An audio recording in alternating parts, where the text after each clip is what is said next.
The average penis size in America is 5.5 inches. Guess what the average size at my company is? 8.3. But Royce, I was born with this penis. It's out of my control. Do you even watch porn, man? There are literally hundreds of ads for penis enlargement pills. Just click on one. They work, man! They fucking work! What, you scared? Scared of growing? Scared of having a big fat cock? You don't want to grow your dick. You don't want to grow your clientele. You don't want to increase your salary. You don't have any drive. Where are your goals, man? Why the fuck would I hire somebody who doesn't want a big dick?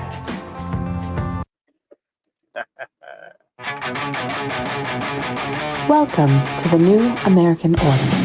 Please be advised of the following. No freedom of religion.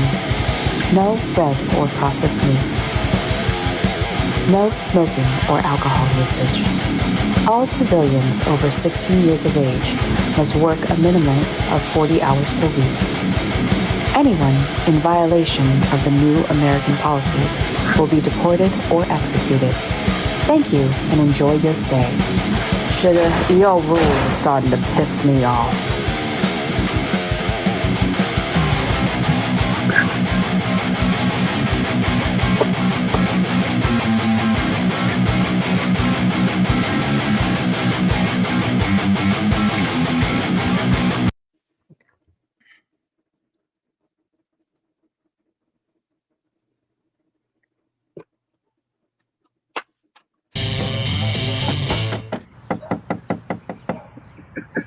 Who is it?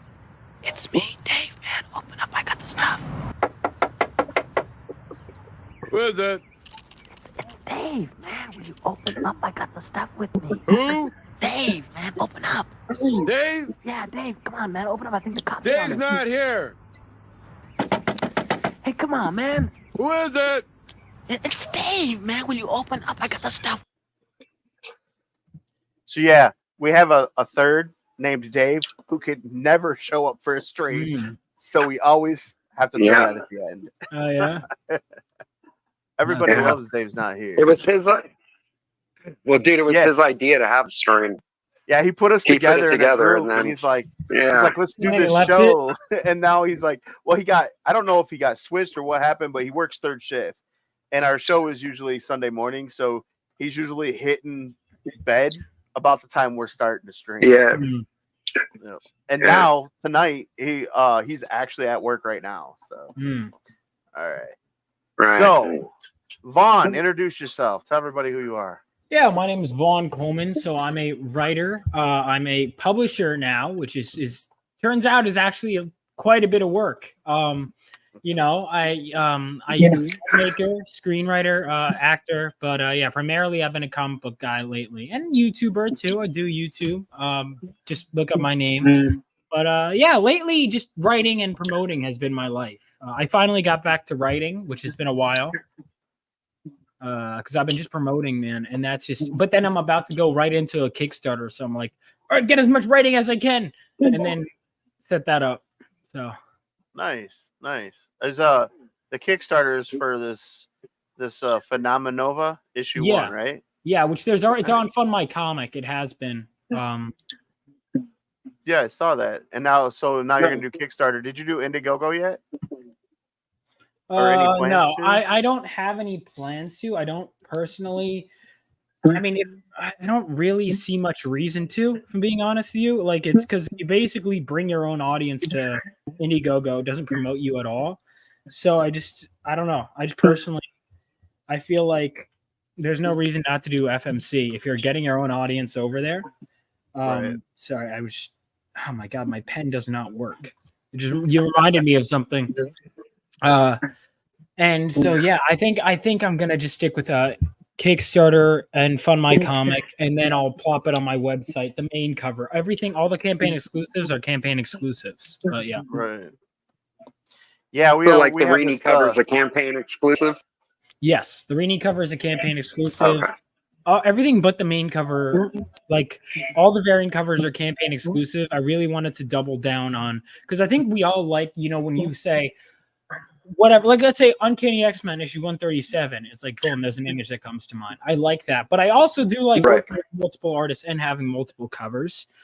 And if people like it, they like it. But I think people go too crazy on variants. So I wanted that there is a definitive main cover, but here are some others. Now, the problem is sometimes the variants are very good, which is a great problem to have. Yeah, for sure, dude. So you have a fan. Oh, Alex. Yeah, so I made some mistakes. You're a filthy commie. I am not a goddamn commie. But so you're a commie, dude. So one of the things I messed up, I was like last second, so it was really funny. So Rini was hosting my launch. She last second gets the cover art to me. I last second had to change something for my launch. Now my thing was, I was like, she had told me, oh, actually we're gonna do 8 p.m. like a week before, but I forgot to change it in the system. So it launched at 7. It was 7 something, and I was getting down to the wire for 8, and I realized people are arguing on Twitter. Oh, I tried it back and forth. I'm like, what? Oh my god, it launched. So for like an hour, it was just up. So someone was just refreshing. It was my buddy Dan Genovese was just refreshing. It was like, wait, it's available. All right. And so because of that, because Alex was like counting down the minutes, and then he saw, I'm sure, I don't know Alex's exact perspective, but I think it was just like Michael Rushbrook and Alex were arguing like, oh, I didn't get it. And so yeah, that's why Alex didn't get the number 1. That's okay. That is awesome. Yeah. Did you get Michael? Did Michael Rushbrook do any work for you? Sorry, Mike. I was just curious because you mentioned Michael Rushbrook. Yeah. He's doing a fan art piece. I would love to get him to work for me at some point. He's badass, dude. Yeah, his fan art piece that he's shown me just like thumbnails for is cover quality. Like he's very very good. Nice. That's cool. All right, and sorry about that, Mike. I didn't mean to cut you off. What were you gonna say? Oh, okay. I don't know. I don't know. I don't remember now. Sorry, bud. No, you're good. You're good. It's late for me. That's all. Yeah, Rushbrook's a good dude. Oh, okay. It seems like whenever you find an artist that you really like, it's really hard to get them to actually produce work for you. I mean, like I have an artist that I would have moved like mountains to have him do this other project that I'm like playing with, but he doesn't have the time to do it. And I can't see anybody else doing this project. So I'm just like, oh, okay, I'll wait. I can wait. I don't want to, but I can wait. You know, and it's always really good when you find an artist like that. Yeah, I mean, I have people that luckily I'm fairly flexible, but I knew like the first person I asked to do a cover was Rini. You know, and then there were some others, and I got a bunch of people on board with this campaign. It was really the amount of people I was able to get, and there's so many more for issue 2. I'm like, okay, I can't. I'm limiting the variant covers. I need to do the comic because there's a lot of people that spend too much on covers, not enough on interiors. So it's like I'm making the comic, but man, like even earlier today during a previous stream, I was just like, oh, here are some potential covers that could work as homage covers. I'm like, stop it. Well, actually, it's not bad. I'm doing it, but you know, I'm like, all right, because I wanted to do an homage. Yeah, stop adding covers. I'm adding one more cover to this campaign that will coincide with my Kickstarter launch, and that's it. Then we're using that. Who's drawing that one? Buzz. Buzz. Yeah, he did. Let me see. I pulled it. He did. Wait, Buzz Burling? Huh? Buzz Burling? No. That's the only Buzz I know of. Oh, okay. So he did. He works with Neil Adams a lot. He did Vampirella. Buzz Aldrin. Well, his name is Aldrin Awe, actually, so that's why he goes by Buzz. But I got you. So he did Vengeance of Vampirella. He did nice. Nice. In the 90s. So like he like when the Bad Girl era kicked off, it was like him and Billy Tucci were pretty well known, and I think Stephen Hughes is the guy who did Stephen Hughes, yeah. Then there's so Evil Ernie and Lady Death. Yeah. You said the magic name. Yeah. Billy Tucci is in my top 3 favorite artists of all times. Yeah, well, I have a quote from him. Billy's a very good friend of mine. That's awesome, man. Oh, you didn't? Yeah, hang on. This is my sheet on it. So I've been getting these signed. They look great on the shelf, by the way. But so my She omnibus, I have. Sweet. Omnibuses, they're a pain to lug around, but they're so much fun. So I have Silvestri, Jimmy Palmiotti did a remark, Amanda Connor, Mark Maz, Debbie Tucci, I got in, Chris Claremont because he did the introduction, Niall Scala, Buzz because Buzz did some pages in She as well, and Billy, of course. That's awesome. He was at Motor City. Yeah, that's dope, dude. I think it was last weekend, and I had tickets and I was supposed to go, and I was gonna go and get assigned, and crap happened in real life, and I wasn't able to get away. So I was bummed. You fucking suck, Mike. The next time he's close, I'm going. Yeah, I've been to like upward. Like I was just with him at Long Island. So me, Cecil, Billy Tucci, and John's Long Box, and a couple of fans were hanging out at in Long Island. Oh, nice. Yeah, we've had Long Box on. Great dude. A few weeks Great back. Dude. Yeah, he's freaking I awesome. love that guy. Yeah. Yeah, those guys are a lot of fun. But yeah, man, I mean, I was like, I need to at least get a quote because Billy would say, "I'm the future of comics," and I was like, okay. So I was like, Billy, can I get that? And then he gives me something even better as a quote, and I was like, I'll take it. So I'll get a Billy comic eventually. Probability is he's so nice that he says yes to everyone. Like I think I asked him to read my script once, and he's like, "Of course, bro." And then like a month or two, I was like, "Don't worry about it, Billy. It's okay. I know you mean to." He said, he says yes to everyone. So once I asked him like for a cover, and then he couldn't. But then I was like, "Oh, maybe like for issue 2, whenever." And he was like, "Oh God." I'm like, "All right, never mind." You seem busy.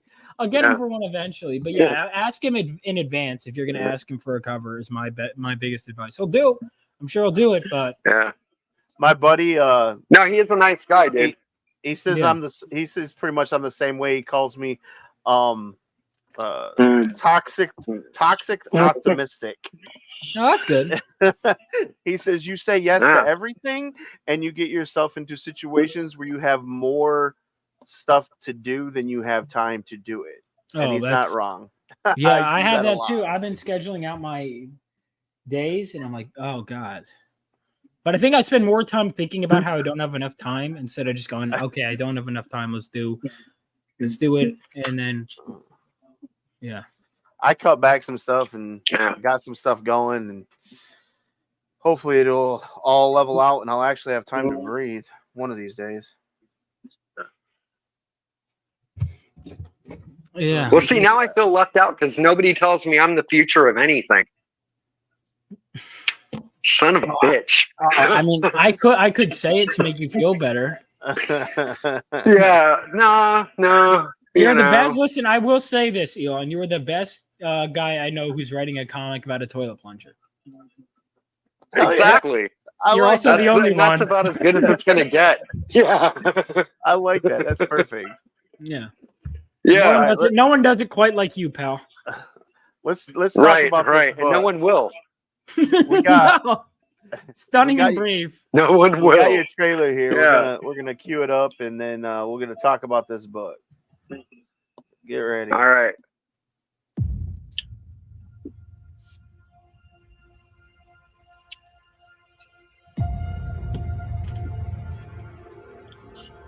Oh, nice. Yeah. When the whole world was dragged into World War III, brave men like my father fought on the front lines. And they weren't alone. That was 20 years ago. Now it's up to us to carry on their legacy.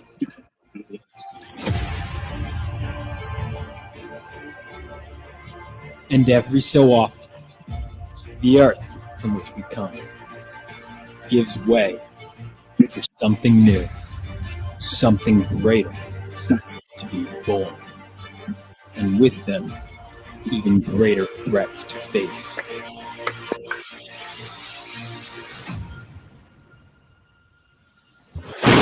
Bring it on!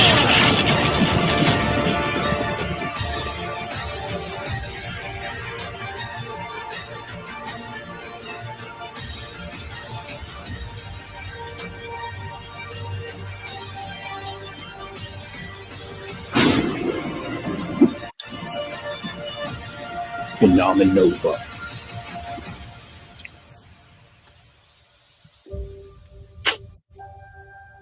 For you, Dad. For you.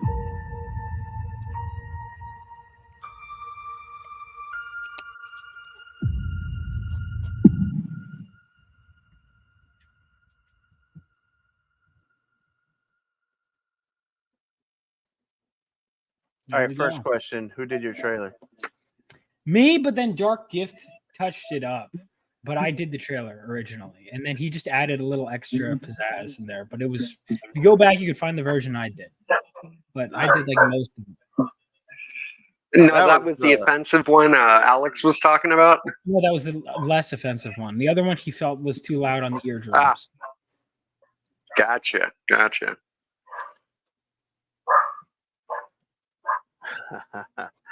I got you. This is what he's saying. It's too loud. Mm-hmm. No such thing. Yeah. No, I was. I'm a little bit of a metalhead. I go to a lot of concerts. I go to a lot of concerts, and there's no such thing as too loud. There is such thing as shit music, though. Right. I believe I've heard of I play guitar, so I love it loud. Yeah. Right. Yeah, I haven't been. The louder, the better, dude. I want to get back into that. Yeah, well, same here, man. Because the comic book takes up so much fucking time, dude. It does. People don't realize that, like, because one thing I will say you're doing right is the posting about it. Because people are like, "How did you make X amount?" Which is really, I don't.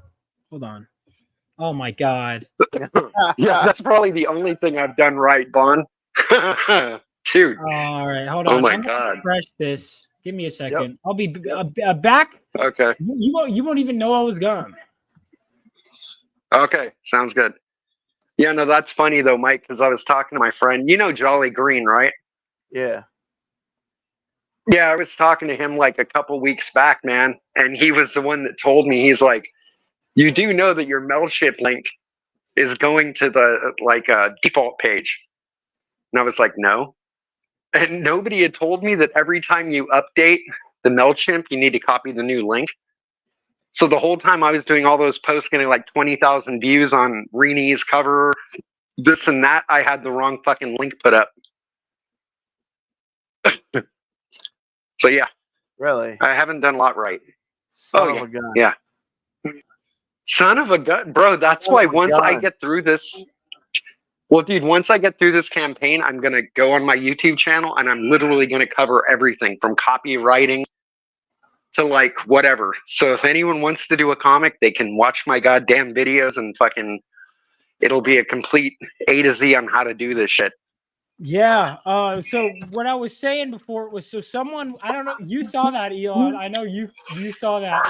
When someone, I was like, yeah, my best advice is to like promote it before the thing. And then someone was like, no one's asked you about this, Vaughn. And then I literally just screenshotted someone asking, like literally the day before. Someone asked me, like there are multiple interviews I've done where people have said, Vaughn, how did you raise this? And people were asking me, and then someone in my comments goes, I doubt anyone asked you, Vaughn. And then I just showed screenshots. Yeah, no, dude, I remember the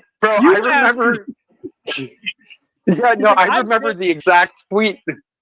Dude, the guy said, I'll take things that never happened for 300, Alex. So I'm still waiting on that money, dude, by the way. Yeah. That's awesome. Yeah. Does it happen? Yeah. Oh, dude, Twitter it's funny, man. It's a lot of people on there are very mean people. You know, the only way you're going to be successful is if you make your own success. Yeah, you that's got to get out there and get in their faces and show them your shit. And there's so much to it. And listen, I'm still learning. As another like people have really heard that, but the thing is, the people who get mad at me, they don't buy my book, so I don't really care. But it's like, it's like that's what people got to focus on. Is you don't want to focus on, okay, so if we're looking at it objectively, there's two ways I could look at it. Over 200 people bought my book.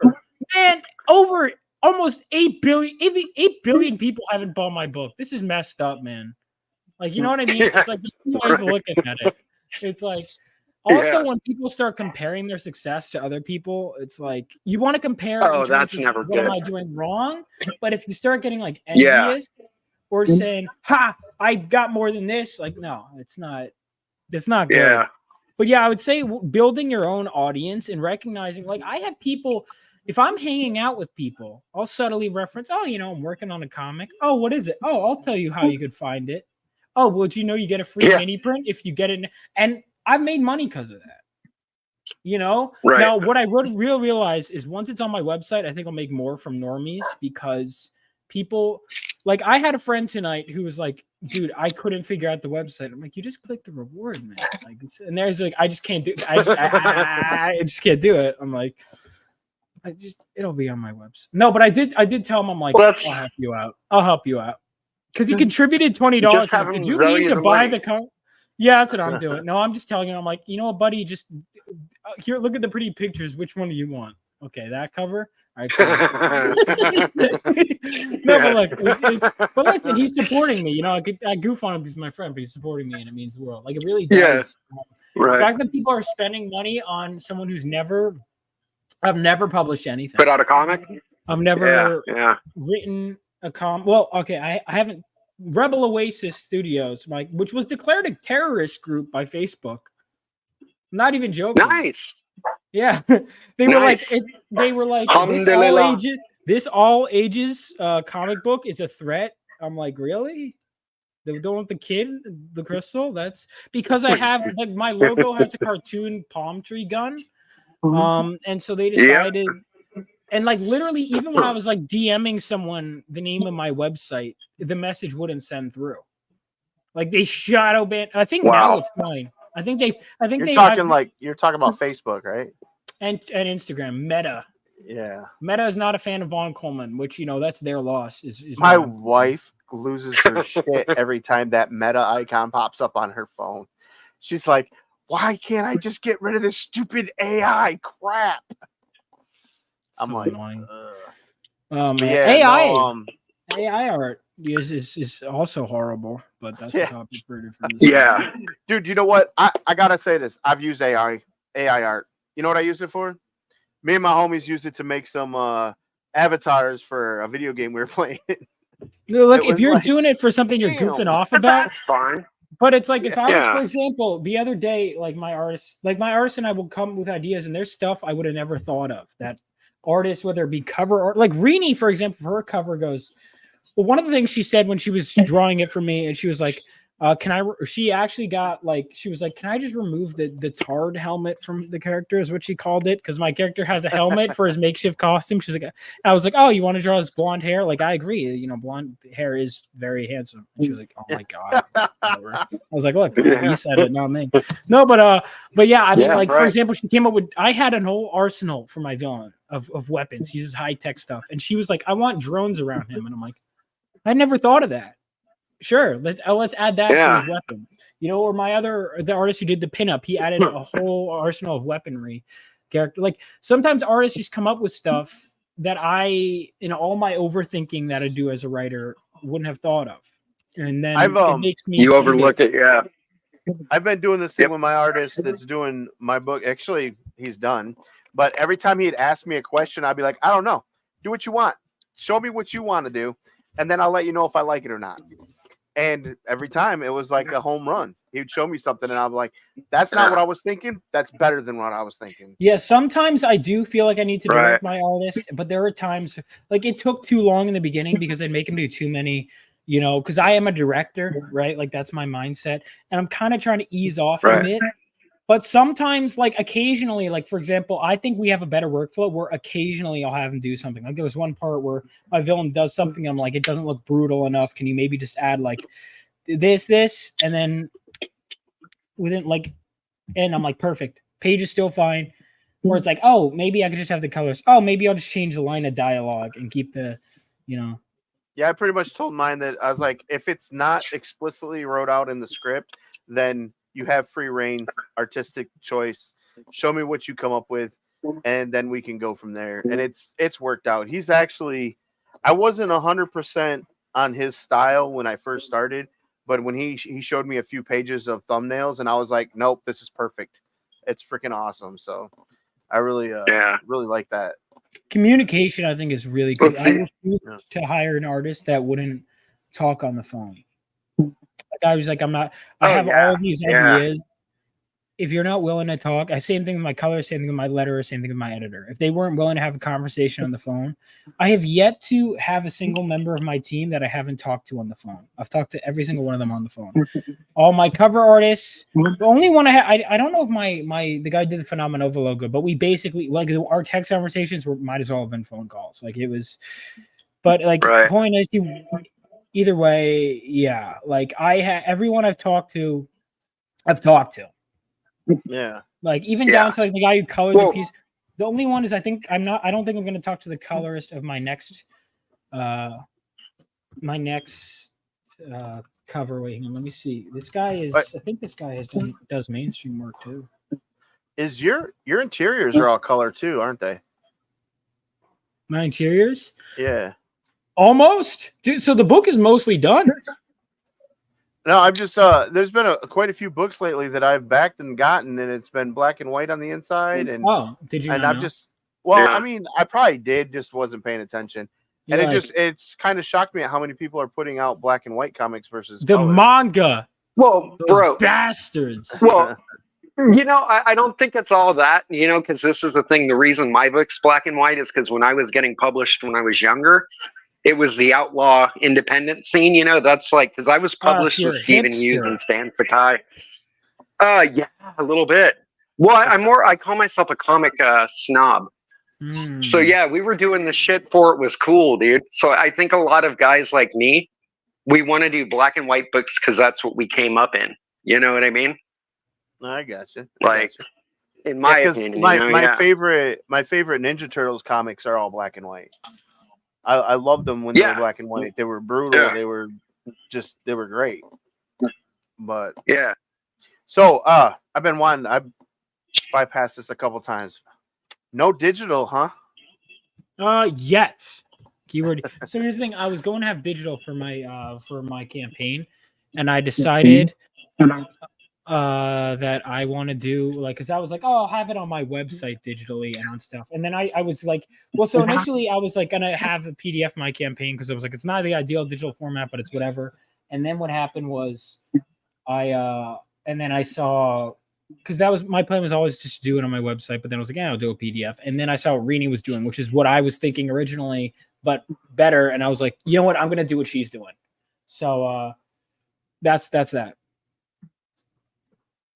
So what do you mean? Adding last I knew, she didn't have anything digital. She does now. All right. So no, she has really? Global Comics, right? No, not just that. Yeah. Go to her website. You can buy Fiendish digitally on her website.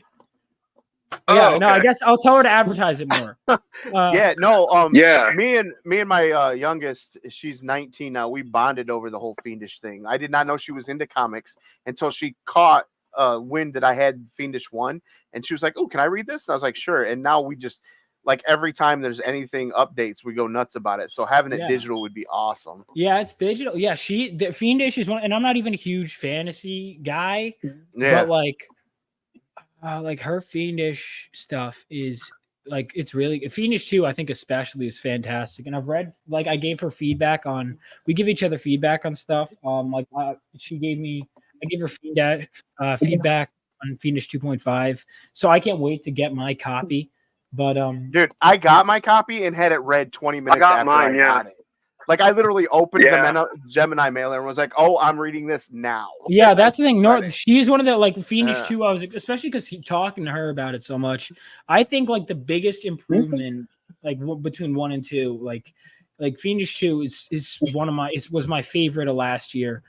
This year, in terms of crowdfunded books, I'm trying to think what my favorite is. Oh shoot, that reminds me, not even crowdfunded, but I think the new Madripoor Nights must be out in comic shops. But in terms of crowdfunded books, my favorites gotta be as of this year. Narwhals is really good. Hotel Story is really good. Yeah. Nice. Yeah, I owe Narwhal a t-shirt. He asked me for a Plunger t-shirt, so I owe him one. Nice. That's awesome. Which is dope as fuck. Yeah. Rini owes me a hat, actually. I forgot. She does owe me a hat, but I know how busy she is. My daughter's been begging me to buy her that leather coat. The leather jacket? Yeah, I'm gonna get it. I'm gonna pay her to do some artwork on it. I was like, You got a job? Buy it yourself. Damn. If I'm gonna buy a leather coat, I'm buying me one, not you. No, but that's yeah. So let's look through here real quick. I'm gonna bring this back on. And so this is the main cover. And who did the main cover? That's the first one I remember seeing.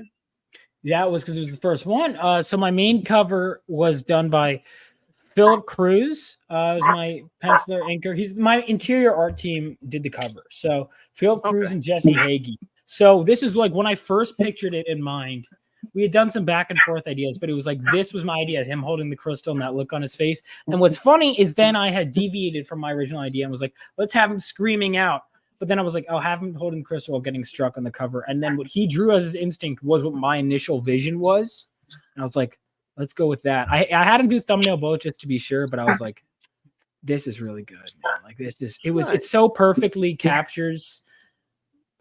Like I wanted it to, and I wanted that caption on there. Then there's the horribly offensive logo in the corner. You know, you might need to censor that.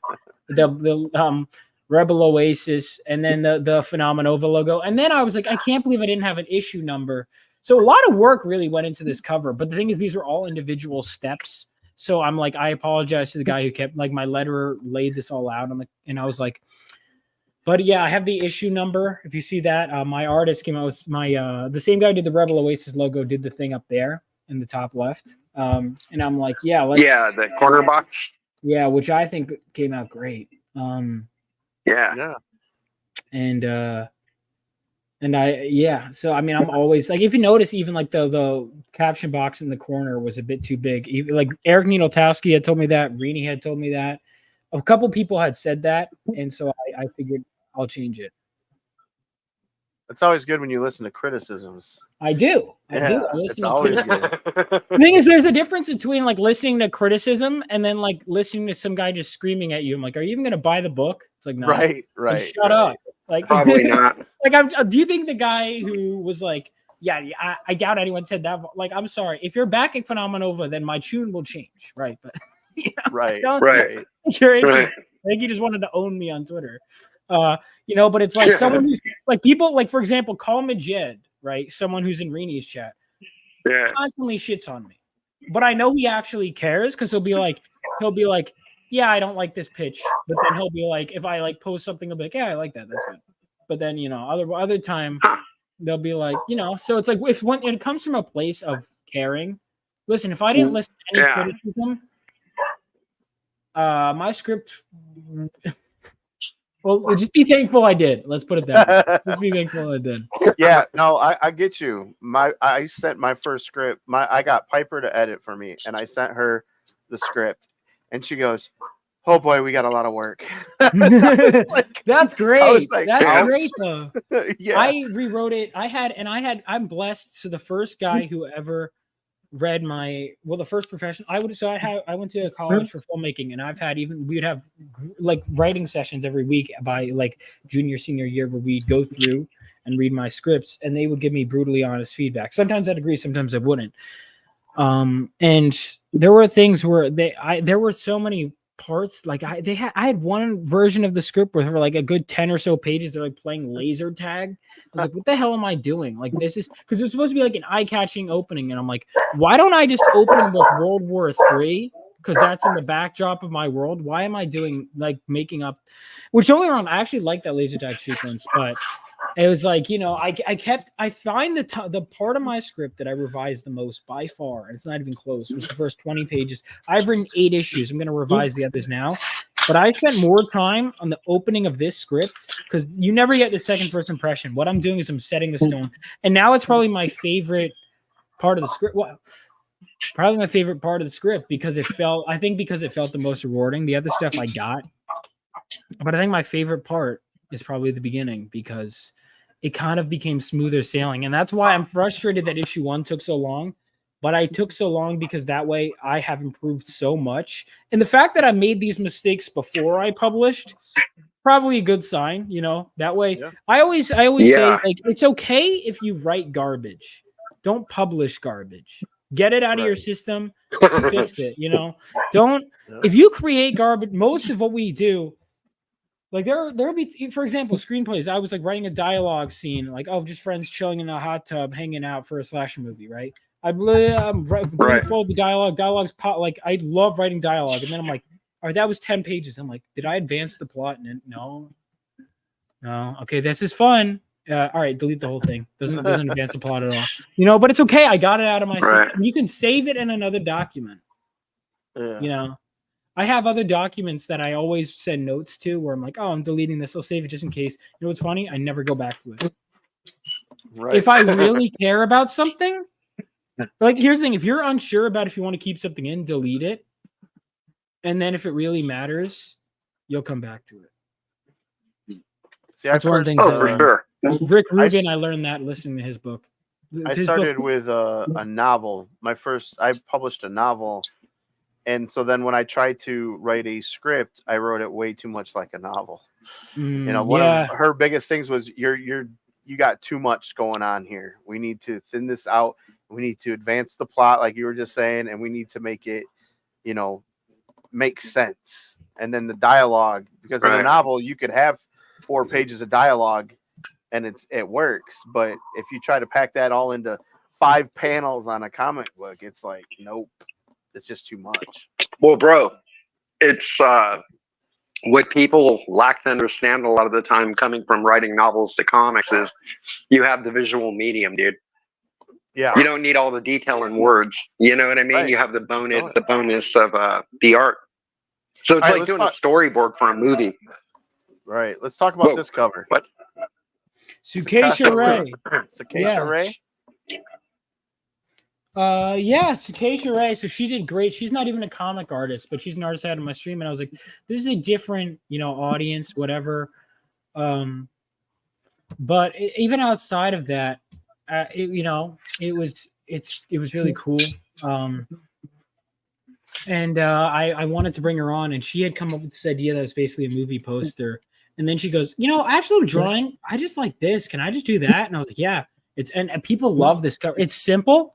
It's not something I would have thought of. Again, if I had AI come up with a cover, I hired her as an artist because my main cover artist, and that's why I think for issue 2, I'm just gonna say, what do you want? I'm gonna give him the script and say, give me a cover image that comes to mind. Like now that he's really proven this and that I'm a better writer and that I know issue 2 is gonna be a lot more relaxed. And I think our synergy is just improving. The fact that he put up with my bullshit for 64 pages as a first-time writer and publisher. You son of a bitch. Yeah. I get it. Sukaisha, yeah. But yeah, it's yeah. So one of the things that I think was great was I was like, I want this person's image, and I think I'm gonna have my artist just draw what he thinks is good for issue 2. And yeah. Yeah, Alex. Well, dude, you got to get Scott. That would take us down another hole, brother. So I think we're just gonna. You got to get that one, dude. Yeah, she's great. Sukaisha's a good friend of mine. One interview once. I'm gonna interview her again soon, hopefully. All right. Let's wait. You turned cherry red? I don't think so. I think I was. Why did you turn cherry red? Was she like really hot or something? She's definitely a dime piece. Yeah, I'll say that. Yeah, people have multiple people. Joe Sontag, I had her on my. Had his campaign. He was going through it on his show. He goes, "Can I get her on?" I'm like, "All right, pal." My first she's coming on my show, and then yeah. So that's funny. Final Fantasy, huh? Yeah, so I'm Final Fantasy 7. I've been slowly, maybe after this I'll play slowly playing through Final Fantasy 7 Rebirth. I think I really need to just marathon the last portion. I haven't started Stellar Blade yet, but I did a 2-hour video essay on Final Fantasy 7 because I felt like it. And then the algorithm decided they didn't feel like promoting it at all. And I'm like, cool, guys. Like, people with 3 subscribers will make a video and blow up. But they decided that I'm in the comic book camp. First of all, how about you just, like, let people promote stuff? The algorithm, Right. I feel like, screws me over a lot. Like, I think that's a common complaint amongst a lot of people on YouTube in general, is that they kind of put you in boxes, and it's like, this is content that I know, like, because the few people, all right, so I got into some drama, actually. This is probably the funniest, because I avoid drama generally, but like this was the funniest. I like lost. Elon, did you see any of this? All right, so I pissed off the Final this, Fantasy. Yeah, the drama I dealt with in the Final Fantasy community. All right, so they got really. I'm not sure. I might have. All right, it was hysterical. So there's a love triangle in the game. Now, I tweeted something along the lines of, understanding that Cloud and Tifa end up together is more so about understanding the game's themes and character arcs, not about shipping.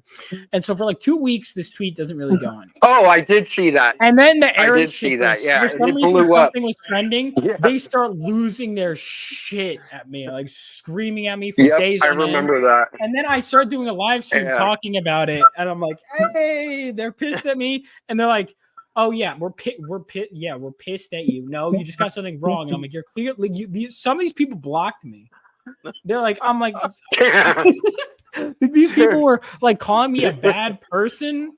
Like, I was like, I wanted to make a video talking about a game I loved, and then they were like, and I'm like, do you know how many times, like, I've had full-on debates, like, oh, I think Jean Grey and Cyclops end together. I have one of my good friends, Kayla, goes, I think Cyclops and Jean Grey are not a good couple, and he should end up with Logan. I fundamentally disagree with her. You know what I don't do about it? Block her.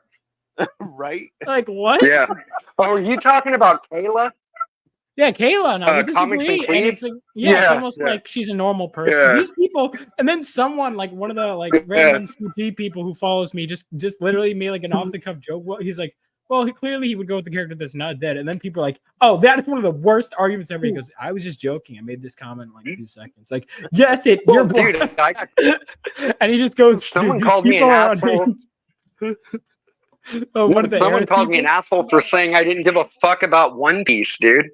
And suddenly I was a huge because I was like, I don't give a shit about One Piece. What? Like, I'm sorry, I don't give a fuck. Yeah, you personally like, it's not my thing. Listen, if I have a friend that's like, I think X-Men is stupid, I'll be like, you're wrong. I'll be like, you bitch, but it's because it's my friend, you know. If it's on the internet, no, this guy was straight up like, fuck you, asshole. Because I was like, well, my ex and her daughter really love One Piece. I don't give a fuck about One Piece. And he's like, see, people do care, you fucking asshole. And you could tell he was like, he was into it. And I was just like, dude, I don't give a fuck. To be fair, I did. And by the way, my comic will be on Global Comics and on my own website and all that. Anyway, just back to that point. But yeah, with this, it was really funny. Yeah. Because then they were like, you use outrage marketing. I'm like, if you were outraged, like, I mean, I did mild stuff, but I wasn't like, you're an idiot. I was like, this is just, and what happened was that night I go on a live stream, but within like 24 hours, these people are like, oh, I went on this kid Vaughn Coleman. I'm so sorry. Like, people are DMing me, apologizing. Like, I'm like, yeah, whatever. Well, do you know Donald? Do you know Donald DeLay? Yeah, Donald DeLay did Jaeger Bomb. Yeah. Yeah. He's the king of doing that shit, dude, because that's how I met him. He trolled me. I didn't even because I was like, no, you're wrong. And oh no, he trolled the shit out of me, dude. And everyone's like, no, man, he's fucking with you. And I was like, oh, son of a bitch. And that's how I met him, though. Yeah, I mean, it's just funny, dude. It's like nuts. The stuff I dealt with, it was crazy. But I was like, yeah, whatever. Oh, yeah. I got fans I got like 20 subscribers. Yeah. Right, but try putting out a comic book about a fucking plunger with machine guns and see the kind of shit, the responses you get. What kind of responses? Dude, a year and a half. Oh, I've gotten horrible ones. Dude, I'll tell you this. The enemy a tampon? I'm gonna tell you this. I'm like completely honestly, as I was leaving, because I was hanging out with friends tonight, and I was like, I got to go back on an interview, and they were like, "Oh, one of the people creating comics said one of them's creating comics about a plunger," and they're like, Yeah. they were like, right. That's weird. That's it. I'm like, get the fuck. I went to like high school with you guys. I know this is you're gonna pretend like you're evolved now. Come on. Yeah. Well, no, just let me tell you this, man. The first time I seen Elon's plunger image, I was like, that guy is awesome. I gotta see this book. Joey, what is the plot of the plunger? And that was another thing. I didn't even care what the plot was. I was like, a plunger with a machine gun? Yeah. That's badass. Well, see, what's funny is like you remember Airplane, right? The movie? Yeah. Like you've seen that, right? Wait. Okay. Then remember Vaughn just said yeah, but I don't believe him. You've seen Airplane, the movie? I've seen Airplane, yes. Oh, dude, he's a movie guy. Yeah, but he's not. This could read books about John fucking Wayne, bro. Yeah, let me ask you a question. What year were you born? What year was I born? Yeah. 79. Okay, now if you had told me that you've seen a movie that came out before you were born, you know what I'd say? Nothing, because like that's believable. People watch stuff that came out before they were born. My life didn't start in 1999. Like, look at my comic shelf: Frank Miller, Daredevil, Claremont, X-Men, right? 80s Punisher stuff is Mike. No, it's like my like. All right, do you know like almost all the characters on here? Which, by the way, that's another thing. You notice how there's not that many unique new characters that came out in my lifetime. It's almost like comics are lacking. But anyway, that's a different tangent. Super lacking. Like the 90s got Deadpool, Gambit, Spawn, and we'll get like Miles Morales and like you know. Yeah. But it's like whatever. That's a topic for a different discussion. But yeah, I mean it's I love Airplane. Also, I like to laugh, and there was the big comedy ban, you know, that came about when nothing like Airplane. I was talking about Airplane the other day, and we were like, none of the jokes would get made today. Like, I mean, well, maybe some of them. But even outside of that, remember, and not remember the little girl. No, yeah, but the little girl in the airplane, when the kid comes up and he's like, I thought you'd like to have a cup of coffee. And she's like, would you like cream? And he's like, she goes, no, I like my coffee like I like my men strong and black. And it's like a fucking 7-year-old girl. Yeah, that's an Airplane. Not just the comedy. Yeah. Even the action movies had stuff in them. Like, I just rewatched the RoboCop movies like this last week. And that whole, I'll buy that for $1. Like all those jokes. Oh, like, oh my God, you would get canceled if that was out. Well, dude, even the sunscreen commercial, in that where it's all frequent use causes cancer. Yeah. Would you like to know more? Yeah, it was great. But the plot of my comic was, you know, Airplane was based on another movie, and they turned it into a comedy. Well, I basically took Death Wish 3. It's a Charles Bronson movie, and turned it into a comedy about a plunger with machine guns. It's if you're in the 80s, if you're into 80s action. Yeah, I need to see all those movies. You know, if you're into 80s action movies, like, you know, I think you'll like it. It's not a great movie. Yeah, it's a cookie cutter 90s action movie, you know. They're pretty awesome. But yeah, cookie cutter is a good way to explain it too. A lot of them are. You know, you got a hero with a lot of guns. He kills a lot of people. Yeah. So my whole thing was I wanted to make a superhero story, and it does follow a formula to an extent, but I would realize like, oh, this doesn't fit this, and I'm like, well, it doesn't have to be.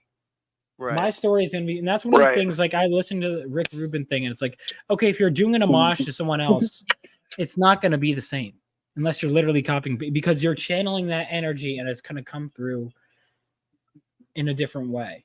Right. Yeah. Like you look at who your favorite anything. No, sorry. Go. Sorry, go ahead. No, go ahead. I was gonna say, like, you look at anyone, they're usually any of your favorite writers or artists, and you look at their influences, they're gonna be different from their influences, right? Absolutely. Art Adams channeled Michael Golden, that was the biggest, but they have very different. Jim Lee channeled Arthur Adams. But you could tell what it's an Art Adams piece. What's it, you know? It's like I channel Chris Claremont, but I don't think I think I have a different writing style than Chris Claremont, right? Like I pull from Chris Claremont, Chuck Dixon, Marv Wolfman. Those are some of my favorites. Jeff Johns, Jeff Loeb. Those are my top 6. Yeah. Oh, you don't like Warren Ellis or any of those guys? I haven't The more really like gotten into contemporaries, but well, oh yeah, I should. he's I guess pretty 'cause good, I can only actually. read things that came after 99, right? Yeah. Oh, Well, not he's gonna like live one of that my one more down. contemporary favorite writers. Yeah, Yeah, I you're haven't never gonna gotten live that that down, into Mike. recent stuff lately. No, I need to. Oh, okay. Yeah. Well, there's there's been a few diamonds in the rough, or like whatever the fuck you want to call them. Mm-hmm. But yeah, there hasn't been a lot of good comics since probably maybe 2009, 2010, in my opinion. Yeah. So, yeah. Well, we're gonna hit the hour mark in 8 minutes, so let's get back on the campaign. So this is Yeah, sorry, I didn't mean Ray's to. cover. I like the Cool. drones. I do like the drones. That is pretty dope. Yeah, so we're changing some things on that cover. It's not fully done, but it should be done by next weekend. So yeah, I mean, this is the comic where again we talk about channeling stuff and not being cookie cutter. Where I wanted to really channel everything I love here, and I would make a list of everything I love about superheroes. How do I? And I had this idea since I was in second grade, but I would keep rewriting it, and I wanted to keep the core idea, boil it down to a core, and then go out from there. The book is mostly done. 61 pages have been inked. 40, I think we're almost at 50 have been colored. 20 have been lettered. We're close. We're very close. Like I plan on having it shipped this summer, but we will see. You know what happens when you make a plan. Right. Yeah. But, I've been on track, and I am very excited with where things are. Yo, that's fucking awesome. And this is the cover she took the tarred helmet off of? Yes. So if you look at the earlier versions, okay. So he had the helmet. She was very insistent that be removed, and I was like, okay. I didn't really argue. Okay. I was like, okay. Right. This here is friggin' Well, I just think it's funny she called it a tarred helmet. Yeah, I do too. Oh yeah. I think that double page spread got me a ton of sign up. I've had people in person come up to me like, dude, when I saw that sign up, Kelsey Shannon, I remember saw that and was like, Kelsey Shannon saw that and was like, God, is anyone paying attention to what this kid's doing? Like, which I didn't do this. I just told someone. Yeah. But I directed it, I guess. But he was like, this is looking amazing. And yeah, it is. It's looking very good. And I'm really excited. 15K. Almost 15. That's where you ended? 15K. Sorry, what I want to say is, no, I got up a lot, but 15K. Wow. When it hits what I'm saying, hold on, let me finish, Elon. When it hits 15K. Okay, yeah. When it hits 15K, everyone gets that as a mini print. Nice. Yeah. So mini print. I want a 24 by 48 wall poster, bro. Yeah, exactly. Well, later down the line, if it hits that, because and that double page spread, I think I was surprised, honestly, because I thought more people would be into that one. But honestly, that other one was really cool. I wanted to one of my ideas going in was that people would be more interested in the past than the present. In fact, that was some feedback I got.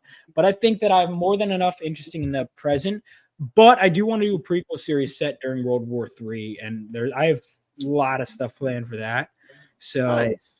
See, that's a really great, like, Justice League looking image right there, dude. That's what I use that as. I really like these that. Guys compare them to the main hero of the story, and you see he eventually will become a full-fledged superhero, but he hasn't reached that point yet. And I like that my main characters are almost messier, that they're younger, they're teenagers. They have this image that they're striving towards they can't reach. And I think in an age of deconstruction, we're always looking at how we need to tear down what came before, how these are unfair standards. And I think what makes this so special is that I'm saying that these are standards you're going to want to live up to. And that's what I'm hoping to do. And issue 2 is going to start production soon. I want to do fast turnaround. I think, people like a story that keeps going and going in comics. And people I know, that's why I wanted the book mostly done. I wanted to put my best foot forward to start with, and I think I got that with this story. Yeah, it's it looks amazing. Dude, the colors are fucking beautiful, man. Yeah, this is a different colorist, but this is my buddy Zach. So this mini print Everyone who backs on Fun My Comic gets this mini print free. It's a Fun My Comic exclusive. All variant covers are campaign exclusive, and bonuses will be exclusives. And so, if you guys want that mini print, make sure you don't just back. Tell other people to back because I think we can hit it, and I'll make it included on the Kickstarter too. So. Bro, I don't see you putting up a lot of posts lately because I was retweeting the fuck out of you for a while, and I haven't seen anything. Oh, okay, I thought recently. I was stuff up. All right, what's like just about the comic? Yeah, just promoting it, man. Because dude, anything you do, I'll even actually put the bell on your profile, so whenever I see one, I can retweet it for you. Thank you. Yeah, I appreciate it. And Mike will do it too. Yeah, for Thank sure. you. Yeah, I'll post more. Feel free to retweet my stuff anytime. Yes, and if I don't, I need the help. Tell me in DM if I I will. To. You know, you fucking Vaughn. Right, you have full permission to bother me. So. Okay. No, but Sounds yeah, good, I mean, man. Sounds good. It's been great, but bro, you need a Dragon Ball. You need a Dragon Ball style cover, dude. Because when I look at your character, man, I just think of a Super Saiyan. You know what's funny? You know what I mean? I've never seen Dragon Ball. What? No, I've You're never fucking seen fired, bro. Yeah. Oh, you're done. You're done. You're done. You want to hear something funnier? I liked you, man. I was like, John Wayne, that kid's cool. You gotta go no full shipper on me. Shippers are the most insane fans. So I have a buddy who's an artist who did a fan art piece of Dragon Ball Z. And it's in my in office on the wall framed. It looks cool as shit. Yeah. I have never seen a single episode of Dragon Ball Z. Really? Yeah. But I think Goku is cool. Yeah. Goku's the best. Yeah, I've just never seen now I can understand why the guy called me an asshole when I said fuck One Piece. He's like, fuck you, asshole. But I didn't even you guys say I've never seen Dragon Ball. Against Dragon Ball. I literally just said I haven't seen it. And you're like, yeah, okay. That's just as bad. That's just as bad, man. What are you doing? No. This is how I I've seen every Demon Slayer and every episode of Goblin Slayer too. I haven't seen that. Is Demon Slayer season? What are we on? It should be hitting Crunchyroll soon. Is there a less cringe platform that it's on? I don't know. That's just the one that I have access to. Oh, my it's out. So. But that Goblin Slayer, if you haven't seen it, it is definitely very brutal. It is very graphic. And it is not for children at all. But it's good. Huh. Yeah. Sounds fun. Yeah. My first introduction to DBZ was Perfect Cell versus Teen Go. Oh, okay. So Jordan's seen Dragon Ball. I have one person on my side. I'm not against your side. Cool. I just straight up You're not my friend anymore, Vaughn. All right, fine by me. I can't believe you. I've had people cancel me for more trivial reasons, so you know. Yeah, well, I'm not canceling you. Oh, I'm just side-eyeing withdrawing you your right support. Yeah, I'm side-eyeing you. I'm like, really? You're not the first one to do that's that. crazy. That's something I've gotten a lot. Yeah. What's Dragon Ball, man? It's Dragon Ball. I'll get to it. It's one of those things, right, Vaughn? I believe you. You got more stuff to do than you have time to do it. And I also spend too much time thinking about how I don't have enough time. Yeah. I have so many books that I want to read, and I have so many shows that I want to catch up on, and it's just too much. Oh yeah. I feel that. But all right, as long as we're on the hour, what happened? So we're getting ready to wrap because I have to get up in 4.5 hours. So I need. Oh man, to thank you so much. I didn't know because I was like, dude, if you don't need to do it, if you can't do it tonight, that's fine. But thank you. No, so much. I don't have to. We wanted to do it. I don't have to actually work tomorrow. I just have to get up and do stuff. And you know, my wife has to work, and I take her to work, and then I'm gonna start prepping for our vacation. We leave Thursday. We're gonna be gone for like 10 days to Florida, sitting poolside, not doing anything. Nice. Yeah. But so next, oh yeah, Vaughn, I did see Trailer Park Shark, and I'll just say it's a movie. It is a movie. Thank you for that. Was Yeah, really that update really helped me.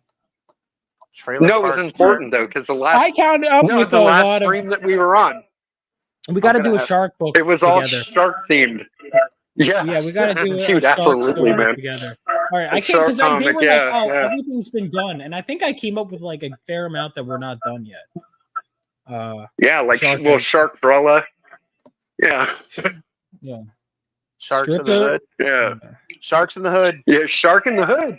Yeah. That would be good. It's a crack addicted gangbanging shark. Nice. Oh boy. Oh wait, aren't you guys from Ariel 13L doing Cocaine Shark? Cocaine Shark, yeah. Yeah, that's all right. We'll just do we'll do something else. All right. We got plenty. There's plenty of fish in the sea. We'll figure it out. Yeah. Right. So who are we having on next week, Mike? What, am I not good enough for you? Dio. Why? Do you want to come back next week? Out of spite? I'll, every time there's a new guest, I'm like, oh wow, I see how it is. Yeah. Yeah. So it's Dio. That was one of your picks, right? Oh, okay. Tomb of Reckoning. Yeah. Yeah. Okay. And then Darky Dark is gonna join us as well. Oh, was he? Oh, okay. Or Hero Darky Dark. Yeah, there we go. Hero Darky Dark's a good dude. Yeah, he was. He showed up this morning, but I think it was StreamYard was having a whole bunch of problems because I watched a couple other streams tonight, and then they were having problems too.